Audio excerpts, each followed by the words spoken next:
warahmatullahi wabarakatuh. Waalaikumsalam warahmatullahi wabarakatuh.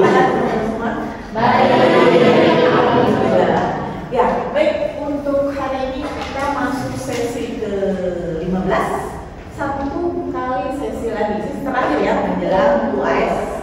Untuk materi UAS, kisi-kisinya nanti saya berikan setelah akhir perkuliahan ini. Untuk hari ini materi terakhir yang tidak kebagian untuk diskusi kelompok, yaitu materi mengenai perubahan akuntansi. Ya. Sebelumnya, silakan ada yang memimpin doa. Baik, untuk memulai mata perkuliahan ini, alangkah baiknya kita berdoa untuk kepercayaan masing-masing, berdoa dalam dimulai.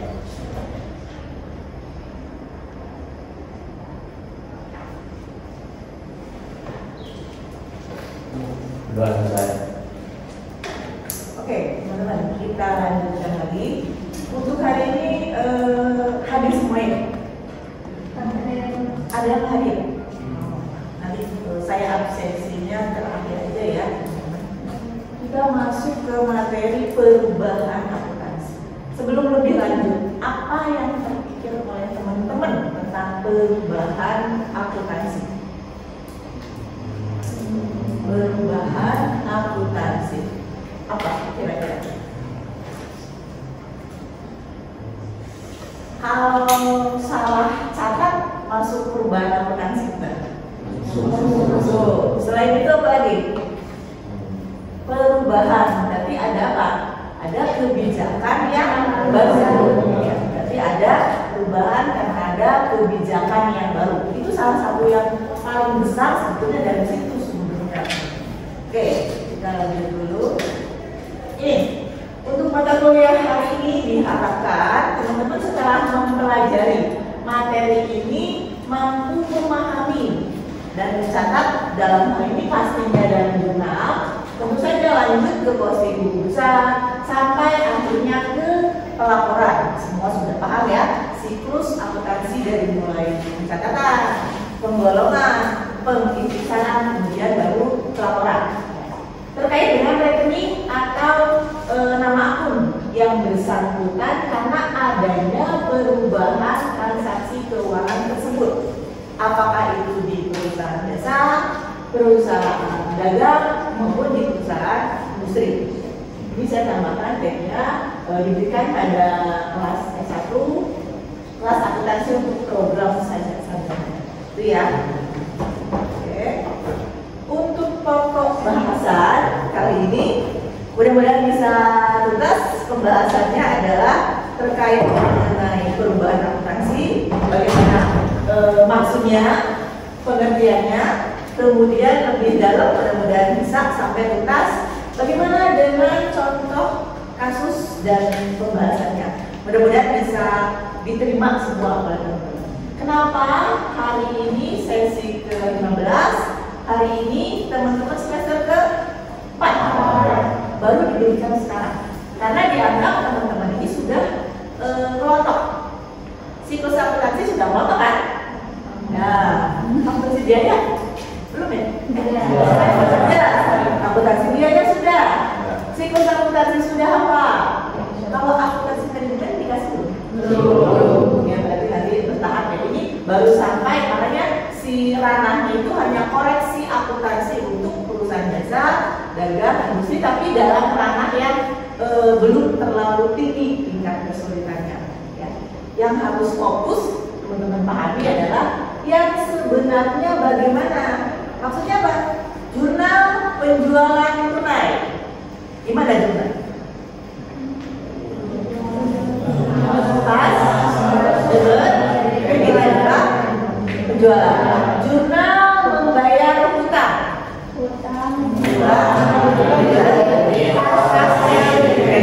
Seperti itu. Tinggal dikasih nominalnya, gitu kan? Kalau dijualnya 1 juta berarti kas dan penjualan sebesar 1 juta. Pertanyaannya,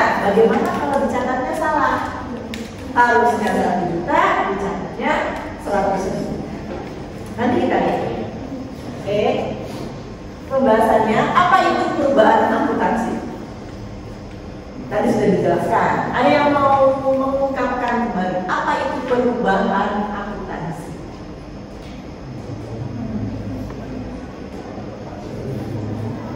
Perubahan akuntansi adalah apa?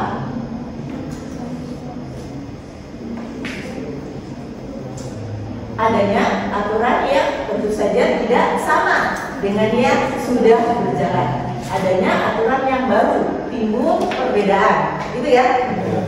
Lalu kenapa harus dipahami? Ada yang mau baca? Silakan. Ya, silakan ya. Perubahan akuntansi, perubahan yang terjadi pada aktivitas atas transaksi yang terjadi. Jenis perubahan akuntansi itu yang pertama perubahan kebijakan atau aturan yang telah ditetapkan. Yang kedua perubahan estimasi yang dimana pada aktivitas transaksinya. Yang ketiga koreksi. Yang ketiga maksudnya adalah koreksi kesalahan, yaitu kurang. Betul ya. Jika nama betul.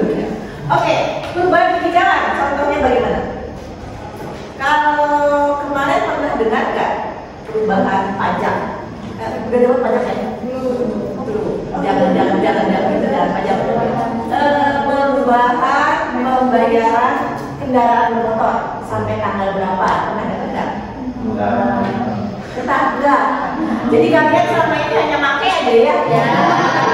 Lucu banget ya. Pakai aja yang bayar mah tetap orang tua. Nggak ada yang dimintain tolong bayarin uang ini, uang bayar ini itu nggak ada. Nggak ada. Nanti kalau saya ketemu orang tua kalian, saya harus mengkritisi itu. Dia tahu nih kendaraan ini yang kamu pakai itu ada bayarannya, ada pajaknya, bayarnya segini, gitu ya. Oke. Kemudian perubahan estimasi. Ada yang paham? Estimasi itu apa? Cenderung ke apa? Estimasi itu sudah atau belum atau hanya perkiraan? Jadi dikira-kira segini ternyata berubah. Berubahnya bisa lebih kecil, gitu ya.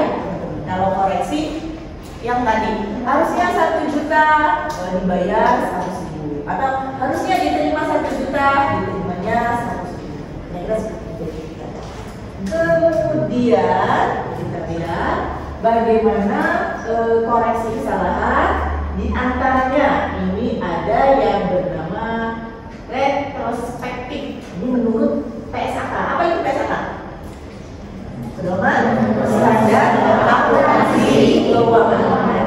Penyesuaian ini adalah pendekatan akuntansi yang digunakan untuk menerapkan perubahan kebijakan akuntansi atau koreksi kesalahan dengan menyesuaikan saldo awal ekuitas. Kenapa ekuitas? Kenapa nggak disebut ke rekening tertentunya? Kenapa harus ekuitas? Atau saya tanya dulu, ekuitas itu apa? Modal. Kenapa menujunya ke modal? Bukan ke misalnya tergantung perubahannya apa, misalnya utang, pendapatan. Kenapa? Di sini teorinya itu adalah langsung ke ekuitas. Pernyataan di sini. Ada yang tahu nggak? Kenapa? Mungkin karena dia pakai modal awal gitu. Modal awal satu. Ada lagi? Masih? Betul, cuman belum sempurna. Tidak hanya dengan modal sebetulnya. Itu kata kuncinya saya gampangin. Ada yang mau menambahkan? Selain modal awal. Kalau aktivitas perusahaan, jasa, dagang, industri itu sebetulnya malah modal bukan? Ya. Bisa nambah, bisa kurang. Oleh karena itu menurut PSAK ini ditetapkannya yang ditempelkannya adalah saldo awal modal. Tentu saja terkait dengan laporan. Dalam hal ini adalah laporan keuangan. Bukan laporan keuangan disebut salah satu ya. Laporan keuangan ada berapa? 5. Oke, apa saja? Laba rugi, kemudian ekuitas, perubahan modal, kemudian neraca, kemudian harus kas. Apa lagi? Catatan atas laporan keuangan. Jadi disebutkan di sini untuk semua, tidak hanya satu jenis laporan. Bukan di sini keterangannya hanya untuk terkait dengan modal. Kembali lagi karena semua ini akan menginduk kepada modal, gitu ya.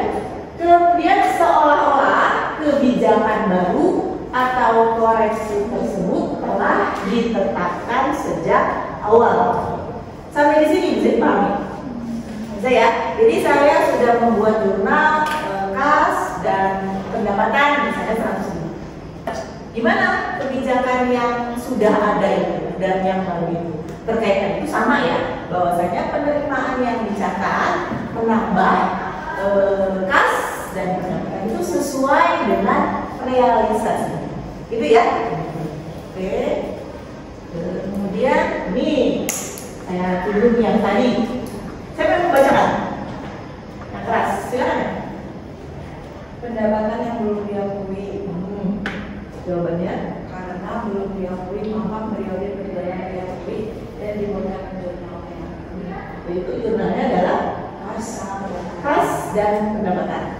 Jadi ini contoh kasus yang pertama, ada pernyataan di dalam periode berjalan bahwasanya ternyata pendapatannya belum diakui, bisa jadi memang ini masih abu-abu, belum diakui, bisa jadi belum dicatat dan belum diakui, atau sudah dicatat tapi diakuinya salah. Oke, kalau memang belum diakui, kalau memang soalnya seperti ini dianggap bahwa ini memang belum dicatat. Oleh karena itu kita langsung koreksinya adalah langsung dicatat, yaitu kas dan pendapatan sebesar tergantung transaksinya berapa. Oke. Yang kedua, silakan. Siapa mau coba lagi baca? Ya, sampai. Kalau mencatat seharusnya 1 juta, mencatat 100.000 terhadap penjualan. Hasilnya kasnya 900.000 dan penjualannya 900.000. Ya, ini baru salah catat. Ada transaksi penjualan tunai sebesar 1 juta, tapi sudah dicatat sebesar 100.000. Sudah selesai. Ketahuannya biasanya di akhir periode akuntansi. Pas akhir ternyata ada bukti penerimaan penjualan ini 1 juta, tapi sudah selesai, sudah mau bikin laporan laba rugi. Karena yang pertama laporan keuangan dibuat itu harusnya adalah laporan laba rugi dulu, baru kemudian perubahan modal, baru kemudian neraca. Kenapa harus laba rugi dulu? Karena di situ akan kelihatan berapa laba, berapa rugi. Kemudian setelah ada laba, kita masuk ke perubahan modal. Kenapa harus perubahan modal dulu? Kenapa bukan neraca dulu? Karena di dalam neraca perlu data modal yang akhir, ya sebenarnya. Jadi kita harus mengetahui berapa modal akhir periode berjalan, gitu ya. Ada laba, ada modal akhir, ada modal, kemudian dapat modal akhir. Modal akhir ini kita ambil untuk masuk ke neraca. Kalau apa? Aktiva atau pasiva? Pasiva. Ya. Di dalam pasiva ada apa aja? Modal, satu lagi apa? Utang dan modal. Ya. Jadi sebelah sini adalah aktiva untuk nomor rekening 1, 2, kemudian yang sebelahnya adalah 3 dan 4. Oke, sudah selesai. Ini sampai di sini. Ada yang mau ditanyakan dulu? Ada belum ya? Jadi masih bisa kebayang semua. Oke, sekarang ini adalah saya harus menyajikan bahwa pernyataan tadi saya ambil dari sini, jadi dari PSAK yang terbaru. Kemudian isinya adalah kebijakan akuntansi, perubahan estimasi akuntansi, dan koreksi kesalahan. Selain dari PSAK, saya juga dari buku ISO, kemudian dari Warung. Ini sumbernya. Lebih dalam lagi boleh teman-teman perdalam lagi dari sumber yang lain boleh, dari sumber yang ini dilanjutkan menurut. Oke, sebelum saya lanjutkan, ada yang mau ditanyakan dulu. Jadi kalau belum ada yang ditanyakan, saya silakan. Yep. Ini tadi masuk koreksi kesalahan itu di jurnal misalnya kata gimana? Koreksi kesalahan itu dicatatnya di mana teman-teman? Jurnal koreksi, berarti di mana? jurnal penyesuaian. Berarti jurnal koreksi di jurnal penyesuaian ini dibuatnya setelah atau sebelum menyusun laporan keuangan. Jadi setelah bikin jurnal umum, anggaplah teman-teman sudah sebetulnya pada akhirnya si kertas kerja itu tidak diperlukan. Pada saat teman-teman menggunakan Excel itu sudah langsung keluar neraca saldo setelah penyesuaian, gitu ya. Data untuk membuat laporan keuangan sumber utamanya dari mana? Neraca saldo setelah penyesuaian. Setelah penyesuaian pasti balance kan teman-teman? Pasti. Neraca saldo setelah penyesuaian pasti balance. Balance adalah benar? Belum. Tapi kalau benar pasti gitu ya. Kemudian sudah dapat modalnya segitu, beban-bebannya segitu, totalnya segitu. Yang jelas balance. Termasuk ada kalau yang menggunakan nomor rekening, nama rekening persediaan barang dagangan. Termasuk modal juga sudah ada. Setelah selesai itu baru dibikin laporan keuangan. Tapi biasanya sebelum masuk penyusunan laporan keuangan akan dilihat lagi, digabungkan lagi. Mata kuliah audit belum ya? Belum. Ya. Mata kuliah audit itu kalau D3 dapatnya semester 6. Nah, saya nggak tahu kalau ini S1 apakah nanti bareng semester 6 atau semester akhir. Kenapa D3 semester 6? Karena D3 itu memang 6 semester kan? Kalau S1 8 semester. Jadi saya nggak tahu kalau ini nanti audit itu di semester 8 atau semester 6. Yang jelas kenapa harus semester 6? Kenapa harus semester 8? Dianggap teman-teman sudah menguasai semua materinya. Audit itu layaknya apa? Dokter. Tahu semua organ tubuh manusia. Oh, yang sakit mata, nggak mungkin yang diobatinya kaki, gitu kan? Sama ini juga. Oh, yang salah hitungnya di penjualan, di pendapatan. Silakan dikorek-korek dokumen yang terkait dengan penjualan, pendapatan, kas, seperti itu. Ada lagi yang mau ditanyakan? Ya.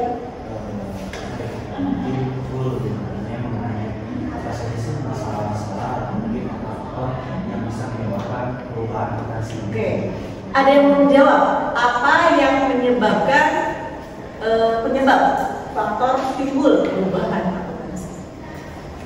Saya lempar dulu. Ada yang bisa jawab? Ada nggak? Kalau nyimak tadi udah disebut pas awal setelah tahun. Oke, kenapa nih? Adanya aturan baru itu yang mutlak ya. Ada aturan baru harus diikuti dengan terpaksa, betul nggak? Atau dengan sukarela. Sama teman-teman juga. Kalau sekarang di kampus kita diwajibkan, misal ya, kalau dulu itu kampus kita mewajibkan untuk wanita tidak boleh pakai celana panjang saat pakai seragam. Itu harus pakai rok. Nah, kalau sekarang enggak ya, sudah bebas. Yang penting senada biru-biru. Itu kan awalnya mungkin diikutinya dengan terpaksa, tapi kemudian lama-lama biasa. Yang lain ada lagi selain satu faktor pertama, yang kedua apa? Adanya aturan baru. Yang kedua apa kira-kira? Human error. Human error. Maksudnya apa? Kesalahan dari manusia. Bisa lebih besar, bisa lebih kecil. Nah, pertanyaannya, apakah itu dilakukan sengaja? Semuanya tidak sengaja? Tidak juga. Ada nggak yang sengaja? Kira-kira kenapa sengaja? Dan yang paling sebetulnya saya nggak suka ngomong ini, tapi itu real. Apa itu? Memang sengaja teman-teman. Saya mau beli barang produk 2 juta. Yang ngurusin itu saya bagian pembelian dengan bagian kas misalnya. Yang tahu kan kamu dan saya, gitu kan? Diam ya, coba ya. Wes. Ada nggak yang kayak gitu? Ada. Itu contoh yang salah. Ya, saya nggak ngajarin ya, saya hanya memberitahu bahwa itu salah. Bukan yang penting saya dapat uang banyak, iya, tapi saya yakin itu kebermanfaatannya hampir nggak ada, atau bahkan mungkin malah jadi ingat terus kalau memang dasarnya dia yang baik, ingat terus, iya saya udah salah, tadi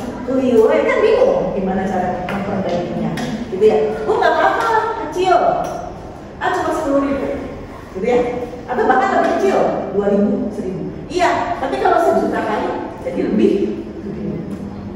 Jadi boleh nggak? Enggak ya.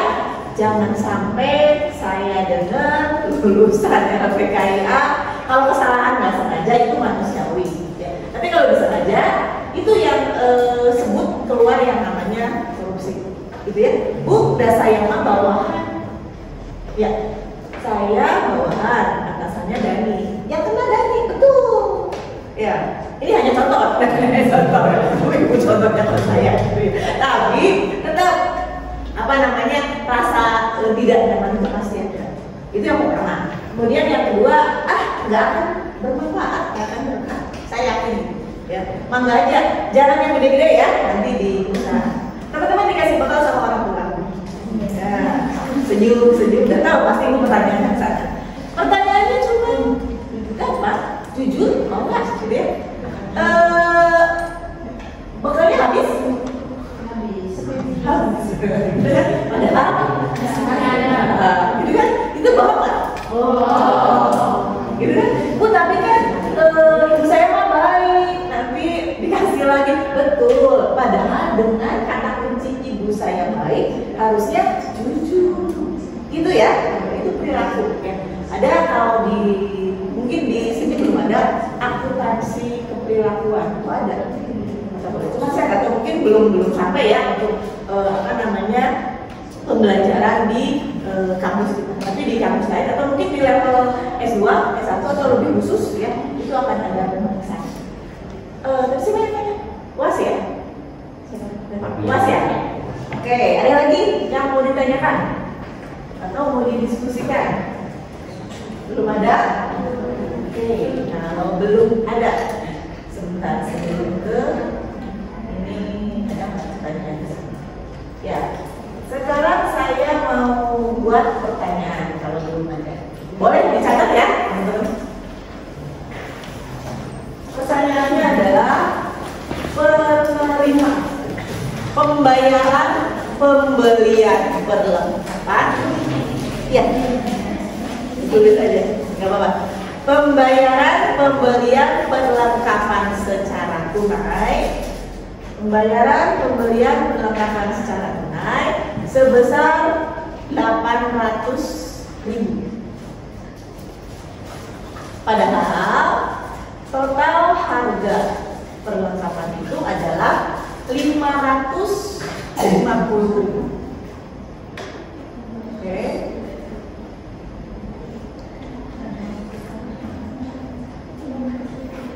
Udah bisa diikuti ya teman-teman? Oke. Pembayarannya berapa tadi? 800. Padahal pembeliannya 500. Silakan. Bagaimana analisa dan jurnal koreksinya? Analisanya bagaimana? Jurnalnya bagaimana? Kalau analisa berarti apa yang harus diperbaiki, mempengaruhi apa? Kemudian jurnalnya bagaimana? Diingatkan juga jurnal yang telah dicatat awalnya itu berapa, bagaimana? Gitu ya.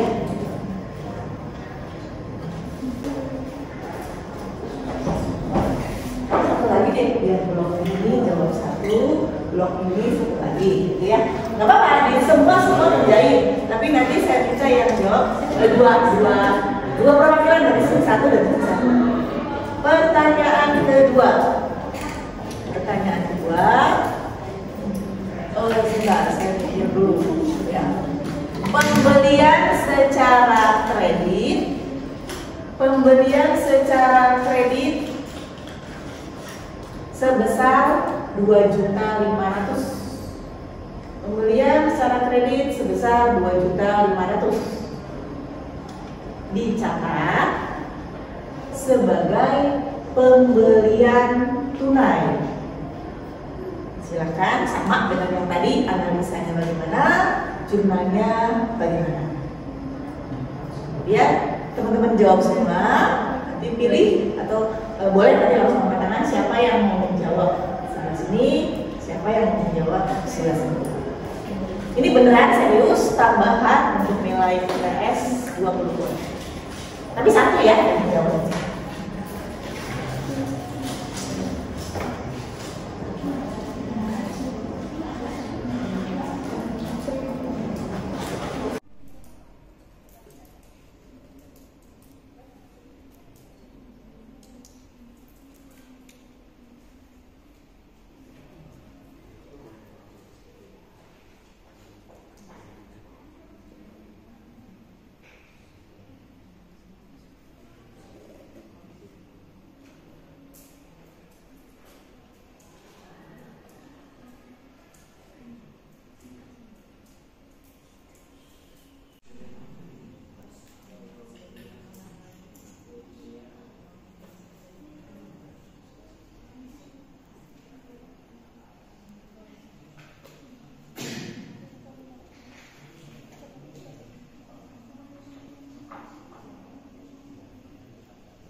Sudah. itu barangnya apa ya? Barangnya pembelian barang dagangan. Anggap semuanya barang dagangan. Ada yang sudah sebelah sini? Sebelah sini? Benar loh, 20 poin untuk UAS salah. Kalau salah ya berarti ada nilai. Gak apa-apa. Siapa duluan? Siapa tadi? Coba ya. Nah, nomor 1 dibacain lagi biar nggak salah persepsi. Kan penerimaan membayar pembelian perlengkapan secara cash sama ada apa kalau ada masalah itu di 550. Jadi alasannya itu ya kan kita bayar 800.000 ke kan aku ya barang, oke, otomatis kan uang kita yang keluar tapi barang yang kita terima itu 550. Jadi dengan catatan berarti uang yang kita terima itu bisa menjadi hak kita untuk kita kembali, bisa di piutang, jadi kita Piutang kalian. Oke. terus mungkin pertanyaan pertama di pertama perlengkapan dalam 1.000 debit, terus kasihnya 8.000 di kredit. Oke. Terus pas dan jurnal koreksinya perlengkapannya 250 debit, terus ditambahnya 250. Berarti perlengkapannya ditambah dengan yang pertama semakin besar dong. Tanya kapan 800? Belum digabung sama yang kedua. Kebayang belum? Iya. Perlengkapannya di kredit, di debit. Kalau perlengkapannya masih di debit, semakin bertambah. Piutangnya yang di Coba. terus Perlengkapannya di kredit, piutangnya debit, perlengkapannya kredit. Ada yang sama? Terus kasnya diterima belum? Belum ya, karena memang kita belum dapat ya kasnya. Oke, jurnal yang pertama opsi jawaban yang pertama. Ada yang lain untuk jawaban yang oke, gimana? Nih. Kalau saya itu mungkin kan dari itu si perusahaan itu membeli perlengkapan 800.000.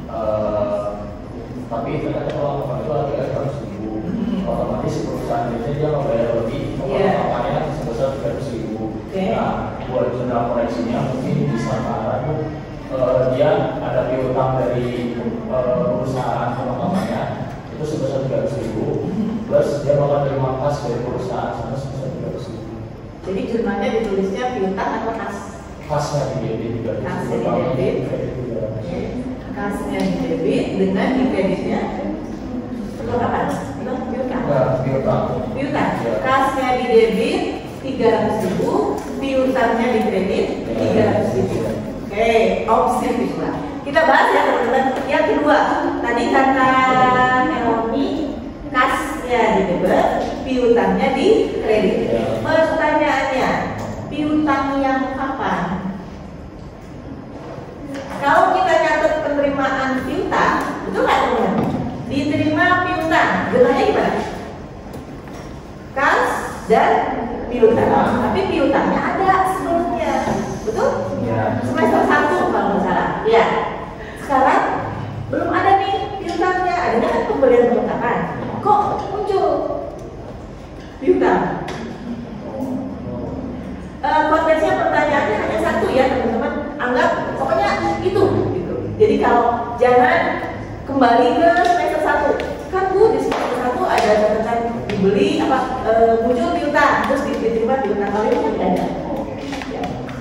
Tadi Pak ya, coba kita dengar. Kalau pembelian kami ini jadi pembelian perlengkapan kan 800.000. Oke. Pembelian itu 500.000. Kalau saya mah ini itu kayak koreksi catatannya yang salah.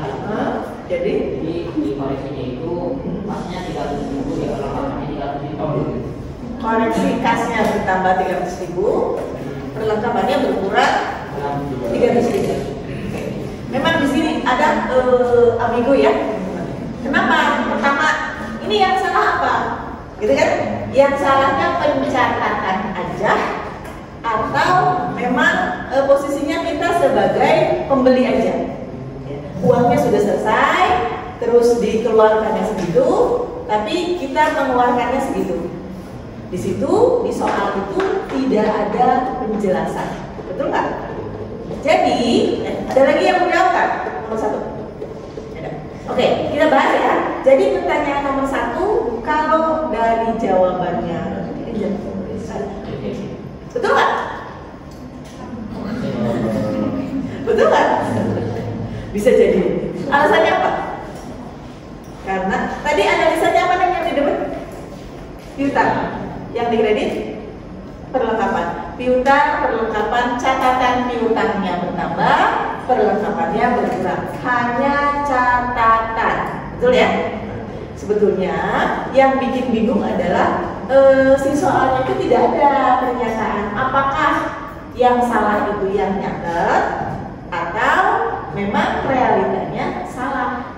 Jadi sebetulnya dalam kasus ini jawabannya Irji betul, bisa dipahami teman-teman, karena memang nggak jelas pertanyaannya. Tapi Bu jawabannya Dani juga betul, iya.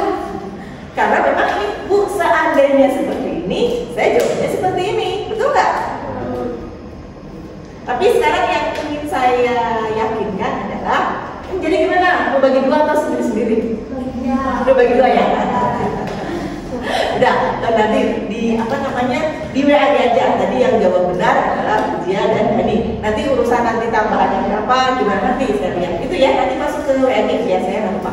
Oke, seperti itu ya teman-teman cara membuat jurnal koreksi. Oke, tadi itu nanti sebelumnya ya? Di sini. Berarti yang kedua ajakannya di sini. Coba siapa yang menjawab? Oke, silakan naik.